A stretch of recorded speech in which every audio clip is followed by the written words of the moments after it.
Bon dia, avui sóc a la Casa Canal de Mollerussa. Fixeu-vos, dilluns vaig anar al Castell del Remei, avui sóc a la Casa Canal d'Urgell de Mollerussa,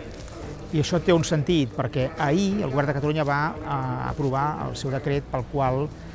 fa unes recomanacions al Govern espanyol de 27 apostes o prioritats on hi ha moltíssims projectes europeus. Llavors, fixeu-vos, en termes històrics,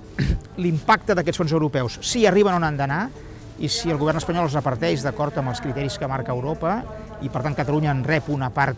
notable d'aquests fons, doncs l'impacte que tindrà sobre les empreses, sobre els treballadors, sobre la riquesa, sobre la salut de les persones, serà tan gran com va tenir el Canal d'Urgell per totes les terres de Lleida i per tot Catalunya. Per tant, doncs, us recomano molt que visiteu aquest museu. Parla d'un dels moments més èpics de la nostra història, més ben dit, més que èpica, és epopeia, és un moment dels millors de la història de Catalunya, i el futur de transformació